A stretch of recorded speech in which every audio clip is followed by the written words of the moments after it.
안녕하세요. 오늘도 사연 살롱을 찾아주셔서 감사합니다. 아내와 함께 두 아이를 키우고 있는 40대 가장입니다. 로또에 당첨되는 사람들 중에 돌아가신 부모님 꿈을 꾸고 당첨됐다는 사람들이 있잖아요. 어찌 보면 저도 그런 경우가 아닌가 생각합니다. 물론 로또 당첨은 아니지만요. 저는 부모님이 누군지 모르고 살았어요. 그건 지금도 마찬가지고요. 그래도 마음씨 좋은 양부모님을 만나 이렇게 가정도 이루고 한 집안의 가장 노릇도 하고 있으니 운이 좋았다고 할 수 있겠네요. 어머니께서 저를 발견하신 건 목련이 지던 때였다고 하니 4월쯤이지 않았을까 생각합니다. 어머님이 저녁상을 치우고 막 설거지를 하시려는데 대문 밖에서 애 우는 소리가 들리더래요.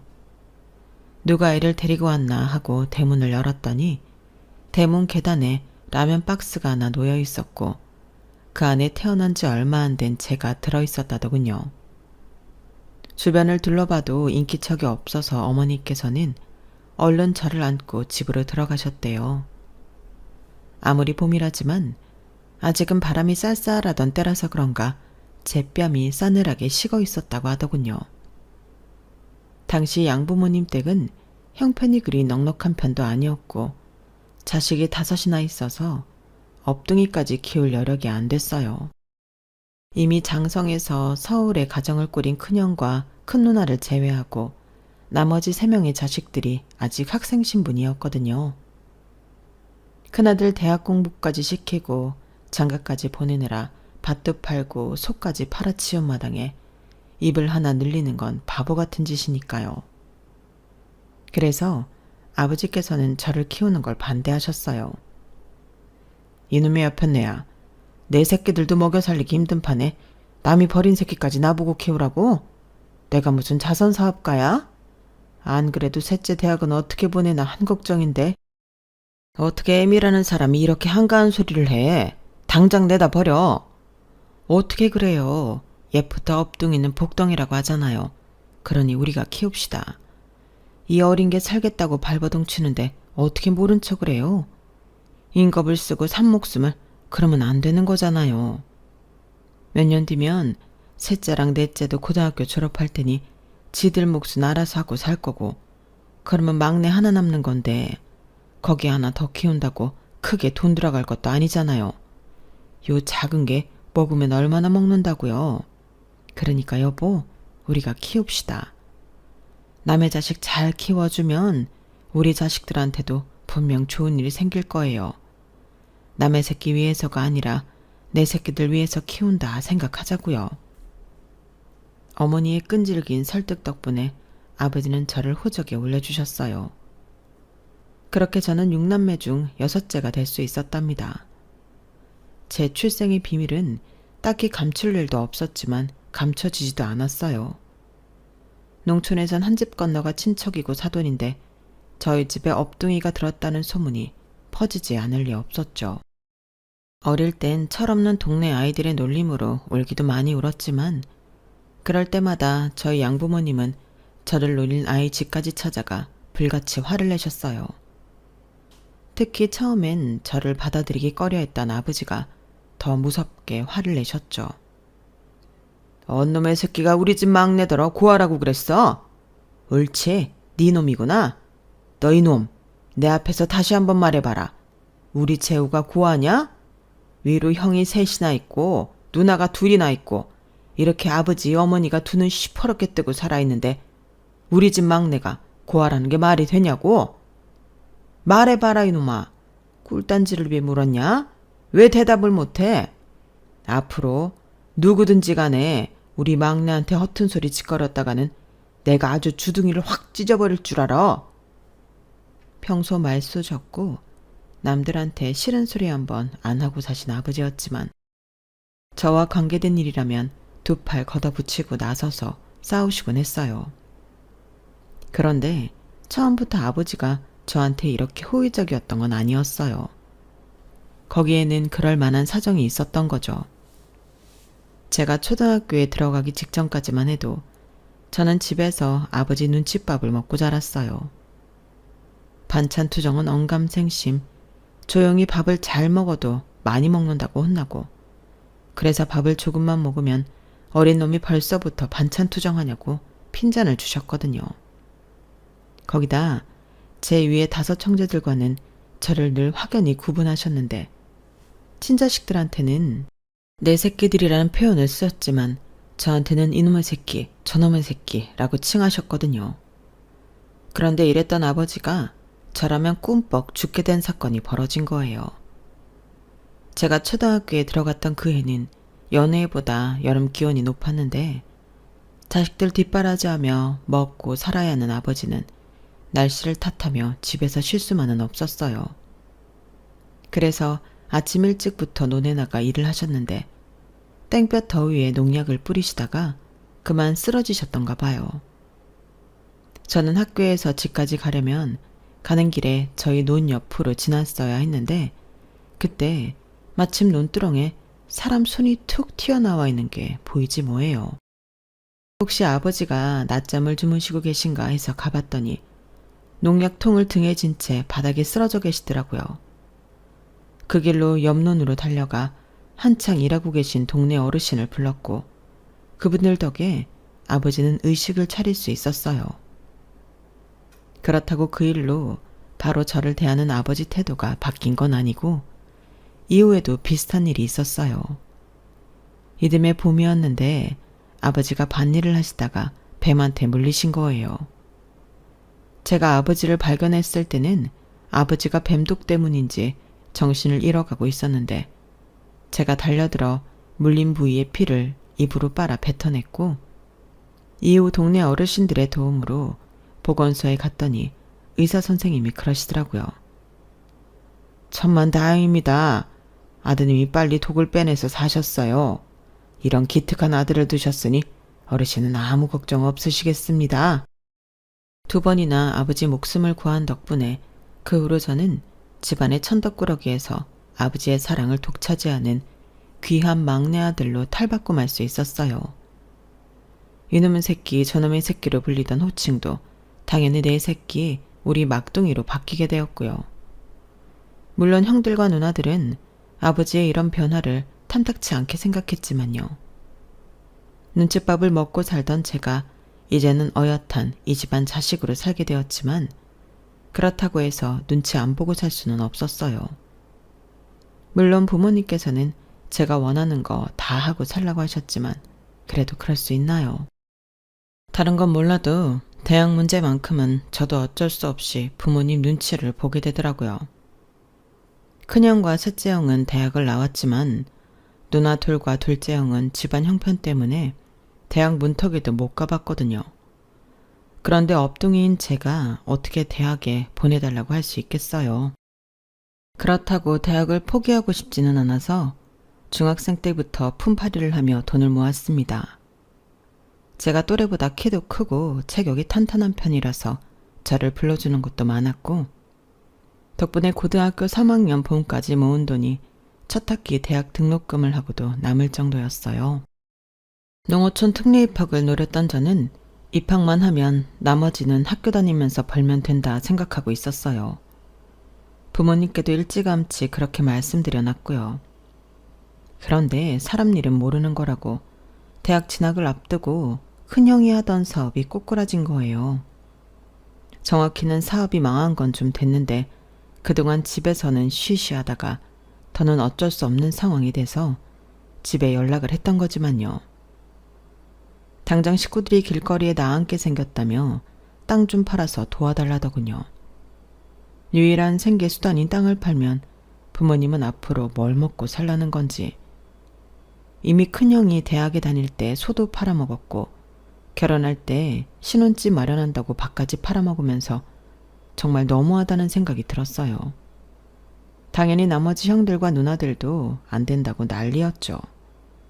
하지만 부모 마음이 어디 그런가요? 당장 자식이 식구들과 지낼 방 한 칸이 없다는데 월세 보증금이라도 마련해 보내주고 싶은 마음이셨던 거죠. 그냥 전화를 받고 하루 종일 줄된 밤을 피우시던 아버지는 저녁상을 물리시고는 제 방으로 오셨어요. 재우야, 너 꼭 대학에 가야겠냐? 가지 말라는 소리가 아니다. 군에 다녀와서 들어가면 안 되겠냐는 소리야. 그 말씀을 하시는데 저는 힘없이 젖어있는 아버지 눈을 보면서 이후에 이어질 말을 가늠할 수 있었어요. 제가 대학에 가려고 마련해둔 돈을 달라는 말씀을 하실 게 뻔했거든요. 제 진심은 그러고 싶지 않았지만 어린 자식한테 이런 말을 꺼낼 수밖에 없는 아버지 심정을 생각하니 모른 척할 수만은 없었어요. 그래서 책상 서랍 깊숙이 숨겨두었던 통장과 도장을 꺼내서 내밀었어요. 아버지, 이거 큰형님 주세요. 아버지 말씀대로 저는 군대 먼저 다녀와서 대학 가도 되니까요. 입대 전에 막노동 좀 해서 돈 좀 모아두죠 뭐. 미안하다. 애비가 돼서는 자식놈 공부는 못 시킬 망정 지가 벌어 장만한 등록금까지 뺐다니. 대신 아버지가 네 대학 공부만큼은 꼭 시켜주마. 아버지는 제 손을 잡고 약속을 하셨어요. 하지만 아버지의 그 약속은 영영 지킬 수 없게 되고 말았어요. 제가 병장을 달고 얼마 안 됐을 때 부대로 아버지 부고가 날아왔거든요. 막내 아들 대학 보낼 학비 마련하겠다고 고령에도 불구하고 밤낮 없이 일을 하시다가 과로사로 세상을 떠나신 거예요. 이런 사정을 모르고 아버지 장례식에 모인 형제들은 하나같이 아버지 잘못이라며 한 소리씩 했어요. 아니, 다 늙은 노인네가 무슨 일 욕심이 그리 많아선 그 땡볕에 밭일을 그리 했대? 엄마라도 좀 말리지 그랬어. 재순이 너도 그만해. 아버지가 어머니 말 들을 사람이니? 다 자기 명대로 살다 가는 거야. 아버지 명을 그거밖에 안 되는 걸 누구 탓하겠어? 그나저나 아버지도 안 계시는데 농사는 누가 짓나? 큰형이 먼저 땅 얘기를 꺼내자 나머지 형제들도 입을 다문 채 서로 눈치만 살폈어요. 농사지을 사람이 없으니 땅을 팔아야 할 거고 그러면 땅 판 돈을 어떻게 나눠야 하나 거기에만 혈안이 된 것처럼 보이더라고요. 형제들의 검은 속내를 아는 이상 가만히 있을 수만은 없어서 제가 먼저 나섰어요. 제가 지어요. 아버지가 지으시던 농사 제가 지을 거라고요. 제 말에 형제들은 죽일 듯이 저를 노려보았어요. 하지만 누구도 먼저 나서서 저를 타박하지는 못하더라고요. 땅을 팔면 앞으로 어머니를 누가 모실 건지도 정해야 하는데 자기들이 나서서 어머니를 모실 생각들은 없었으니까요. 그러니 벙어리 냉가슴만 앓게 된 거죠. 막내 누나는 제 옆구리를 팔꿈치로 쿡 치며 네가 뭘 안다고 농사를 짓냐고 볼멘 소리를 했고 큰형은 허공을 보며 헛웃음을 지었어요. 그리고 둘째, 셋째 형은 서로 주거니 받거니 제게 빈정대기 시작했죠. 그러자 참다 못한 어머니가 나섰어요. 막내가 농사를 짓겠다고 하니 땅 문제는 여기서 끝내도록 해라. 네 아버지가 평생 일군 땅이야. 니들 공부시키고 시집장가시키느라 야금야금 다 팔아먹고 이제 그거 하나 남았는데 그거라도 남겨놔야 하지 않겠니? 니들 중에 고향에 내려와 농사를 짓겠다는 놈이 있다면 모를까. 지금으로선 막내한테 맡기는 게 맞을 것 같다. 그러자 큰형이 답답하다는 표정으로 말했어요. 어머니, 그깟 땅 가지고 있으면 뭐합니까? 재우 저 녀석이 무슨 농사를 짓는다고 그래요. 괜히 저놈이 우리 집 땅에 욕심내는 거 뻔한데 어떻게 어머니가 저놈 편을 드시냐고요? 나머지 자식들은 안중에도 없으세요? 장남이 이 모양 이 꼴로 사는데 가엾지도 않으시냐고요? 그래요 어머님, 그건 이 말이 맞아요. 이럴 때 어머님이 중심을 잡으시고 장남한테 땅을 팔아주시는 게 맞는 거죠. 어머님 돌아가시면 그 제사 누가 지내겠어요? 눈을 씻고 봐도 장남밖에 없잖아요. 그럼 장남 대접은 해주셔야죠. 큰 형수님까지 나서서 자기네한테 땅을 달라는 소리를 하자 누나들도 가만히 있지 않았어요. 특히 막내 누나는 눈에 쌍심지를 켜고 대들더군요. 큰올케 진짜 웃긴다. 아니 큰오빠가 아버지 제사를 지을지 안 지을지 어떻게 알아요? 큰올케 교회 다니잖아요. 그런 사람이 무슨 제사를 지낸다고 그러냐고요. 웃기지도 않아 정말. 엄마 그러지 말고 땅 팔아서 정확히 6등분 해줘. 나도 돈 들어갈 구석이 천지라고. 이참에 부모 덕 좀 보게 해달란 말이야. 이 기집애 웃기는 기집애네. 야, 그걸 왜 6등분을 하냐? 재호 저 자식은 아버지 자식도 아닌데 5등분으로 해야지. 둘째 형이 제 목숨 빼야 한다고 한 소리 하자 이번엔 딴지를 걸었어요. 다들 너무하네. 6등분이니 5등분이니 누구 마음대로 나누겠다는 거야. 솔직히 이 집구석에서 지금까지 아버지 도움 안 받고 산 사람이 누구야? 나밖에 더 있어? 형이랑 셋째는 소 팔아서 대학 다녔고 누나랑 재순이는 결혼할 때 땅 팔아서 혼수해줬잖아. 나만 아무것도 못 받았다고. 그럼 마지막 남은 땅이라도 나한테 양보해야겠다는 생각들은 안 해? 어떻게 인간들이 하나같이 이렇게 이기적이야? 다들 이런 식으로 나오면 나도 가만 안 있어. 둘째 형은 불끈 쥔 주먹을 위협적으로 허공에 주먹을 휘둘러댔어요. 그럼에도 불구하고 아무도 둘째 형의 말에 동의하는 사람은 없었어요. 왜냐하면 둘째 형은 어릴 때부터 사고를 하도 쳐서 합의금으로 날린 돈이 한두 푼이 아니었거든요. 대학 사냥 등록금만큼은 아니었어요. 누나들 혼수 비용보다는 훨씬 더 들어간 건 확실했으니까요. 다들 아버지 땅에 혈안이 돼서 정작 장례식은 뒷전이었어요. 결국 상주 노릇을 한 건 저와 어머니 둘뿐이었죠. 장례가 끝나는 날까지 형제들은 땅 얘기만 주구장창해댔지만 어머니는 끝까지 땅을 팔지 않으셨어요. 결국 그 땅에서는 제가 군 제대 후 농사를 짓기 시작했어요. 제가 군대에 다녀오는 동안 동창들은 서울이나 근처 도시로 대학이나 일자리를 찾아 나갔고 남은 건 저와 몇 안 되는 동창들 뿐이었어요. 그 중에는 저랑 동네 오빠 동생으로 지내던 여자애가 하나 있었는데 제가 군대에 있을 때 혼자서 그 먼 곳까지 면회를 왔던 애였어요. 어릴 때는 몰랐는데 성인이 되고 나니 인물이 살아나서 그런가 예전과 달리 볼 때마다 기분이 묘하더라고요. 자기는 읍에 있는 번듯한 직장에 다니면서 시골에서 농사나 짓는 놈이 뭐가 좋다고 그렇게 찾아오는 건지 이해는 안 갔지만 그래도 볼 때마다 기분은 좋더라고요.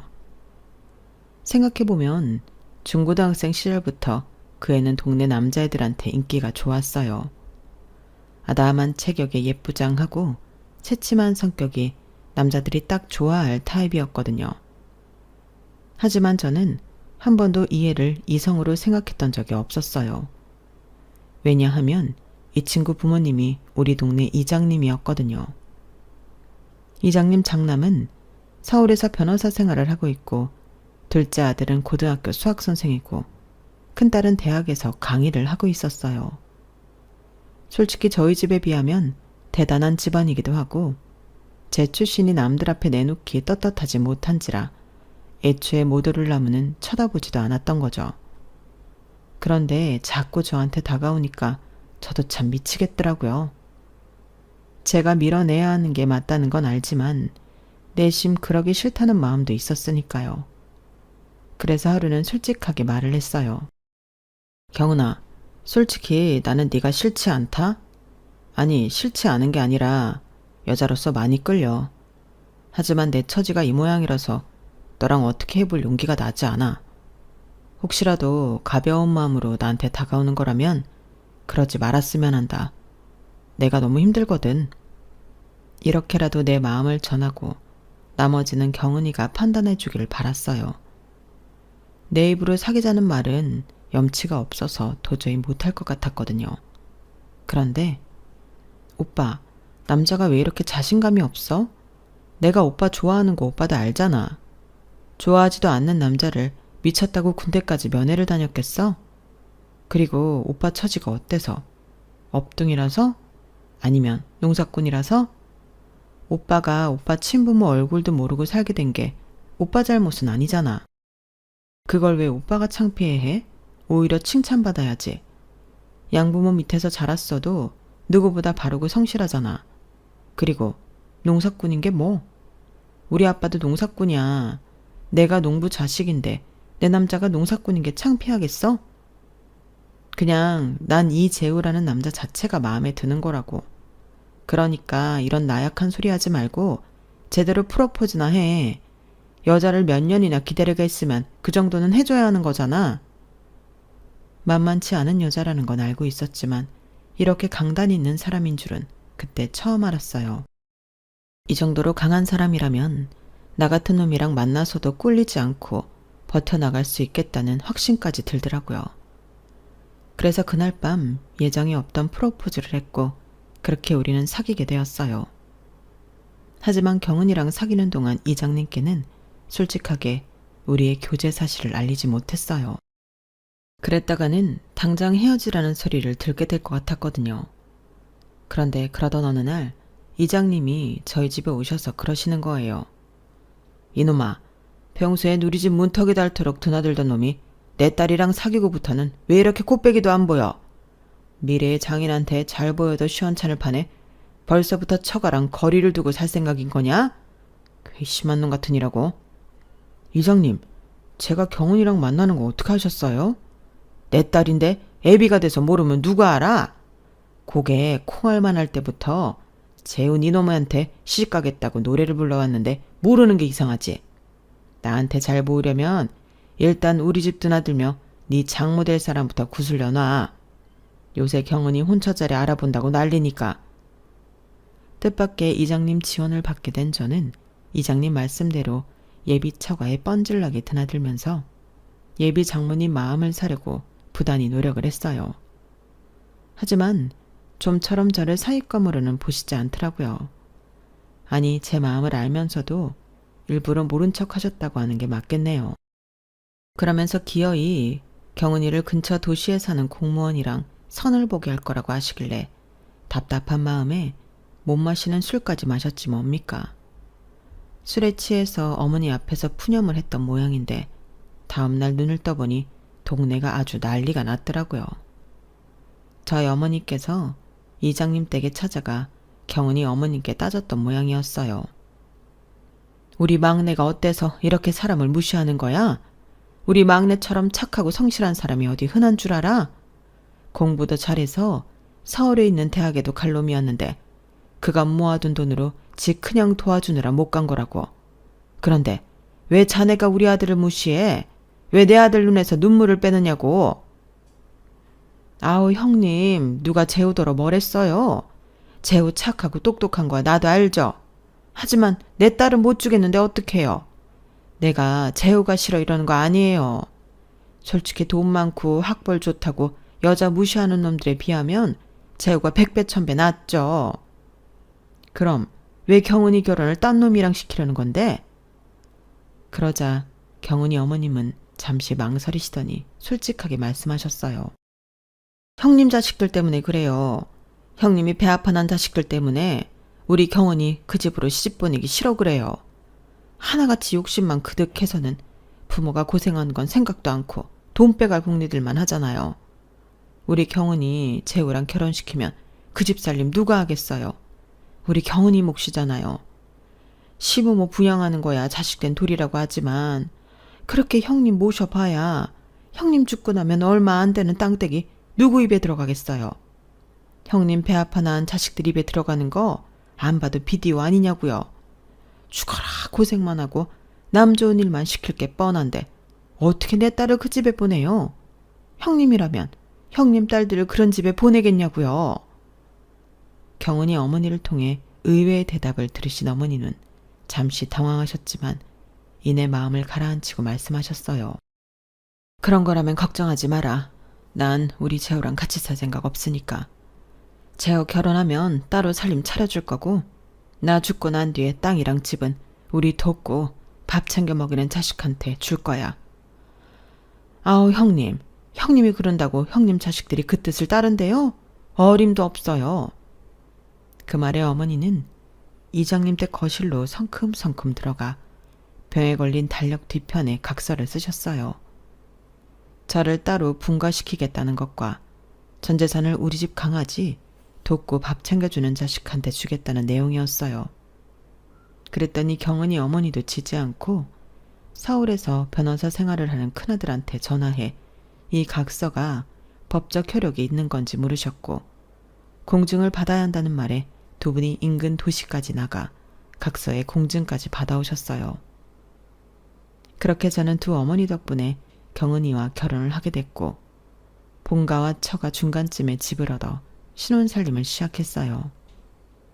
아침마다 아내를 트럭에 태워 읍에까지 출근을 시키고 밤에는 트럭을 끌고 읍에 가서 아내를 데려오곤 했어요.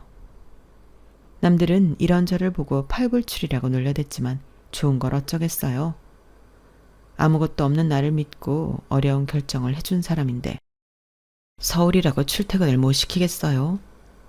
저는 고작 아내 출퇴근을 시키는 정도였지만 아내는 저보다 더 저와 제 어머니를 아껴주었어요. 아버지 장례식 이후 땅 안 팔아준다고 삐쳐서 고향의 발길을 끄는 형제들을 대신해 아내 혼자 아버지 제사도 준비하고 명절에도 아내 혼자 차례상을 차렸거든요. 거기다 철철이 어머니 옷이며 화장품, 심지어 속옷 하나까지 챙겼어요. 그러는 와중에 남매까지 출산해 육아까지 해냈으니 강철 여인이 따로 없었죠. 이런 사람을 제가 어떻게 안 예뻐할 수가 있겠어요. 저희 어머니도 입버릇처럼 우리 막내 며느리는 똥도 버리기 아깝다고 하실 정도였으니 말 다 했죠. 아버지가 남겨주신 땅에서 시작해 조금씩 땅을 넓혀간 저는 10년 남짓한 기간 동안 일대 땅을 거의 다 사들였어요. 아내 권유로 시작한 인터넷 농산물 직배송 사업이 잘 된 덕분이었죠. 농한기 때는 동네 어르신들을 모시고 동남아로 단체 관광도 떠나고 인근 도시에 유명 트로트 가수 콘서트가 있다고 하면 관광차를 대절해 어른들을 모시고 다녀오곤 하는데 동네 어르신들 호응이 얼마나 좋은지 몰라요. 덕분에 차기 이장감이라는 소리를 듣고 산다니까요. 이제는 힘든 시기도 다 지나고 인생을 즐기면서 살 수 있는 형편이 됐는데 하필 이때 어머님이 노환으로 세상을 떠나셨지 뭐예요. 이참에 애들 등교를 시키고 어머니 댁에 문안 인사차 들렸는데 안에서 인기척이 없는 거예요. 그래서 안방문을 열어보니 어머니께서 아직 주무시고 계시지 뭐예요. 평소 같으면 동도 트기 전에 일어나 거실에서 아침 뉴스를 보시던 분이 말이에요. 혹시 어디가 아프신가 해서 어머니를 흔들어 깨웠는데 감촉이 이상하더라고요. 어머니 코 밑에 손을 가져가 보니 숨을 쉬지 않으시는 거예요. 이미 숨이 끊어진 이유더라고요. 어머니를 끌어안고 한참을 울다가 서울에 있는 형제들한테 전화를 했어요. 형제들이 도착하는데 시간이 걸려서 일단 장인어른과 상의해서 장례식장으로 어머니를 옮겼어요. 아침나절에 어머니가 돌아가신 걸 확인했는데 점심나절엔 어머니 영정이 놓인 장례식장에서 상주 노릇을 하게 되다니 사람의 생과 사가 이렇게 순식간에 갈릴 수 있다는 게 실감이 나지 않더라고요. 형제들이 속속들이 장례식장에 도착했고 동네 사람과 친인척들이 문상이 이어졌어요. 저는 이 모든 게 마치 꿈인 것만 같아서 멍하니 어머니 영정만 바라보고 있었죠. 그런데 또다시 형제들이 어머니 유산 얘기를 꺼내기 시작한 거예요. 그리고 저한테 땅 문선이 집 문선이 행방을 묻는데 대답할 힘도 안 나서 입을 다물고 있었어요. 사실 그게 어디 있는지 모르기도 했고요. 그랬더니 득달같이 달려들어서는 제 멱살을 쥐고 땅 문서 내놓으라고 고래고래 소리를 치지 뭡니까. 어쩌면 이 인간들은 하나도 변한 게 없는 건지 아버지 돌아가셨을 때랑 하나도 달라진 게 없었어요. 형제들 손에 멱살이 잡힌 채 이리저리 휘둘리고 있는데 제 아내가 달려와 그 손들을 뿌리치며 소리쳤어요. 그걸 이이가 어떻게 알아요? 그렇게 땅 문서가 갖고 싶었으면 어머니 살아계실 때 집에 자주 들러서 봐두시지 그랬어요. 10년 가까이 콧배기도 안 보이다가 어머니 돌아가셨다니까 유산 챙기겠다고 왔으면 창피한 줄이나 알고 저어시 하라고요. 우린 땅 문서인지 집 문서인지 어디 있는지 모르니까 가서 집을 뒤지든 땅을 뒤지든 알아서 찾아가세요. 그리고 경고하는데 한 번만 더 남편한테 이런 식으로 굴면 그땐 법정에서 보게 될 줄 아세요. 눈에 도끼를 품고 소리치는 제 아내의 모습에 형제들은 하나둘 자리를 뜨기 시작했어요. 보아하니 어머니 댁에 가서 문서를 차리려는 모양이더라고요. 이 모습을 가만히 지켜보시던 장인어른은 제 옆에 오셔서 등을 토닥여 주었어요.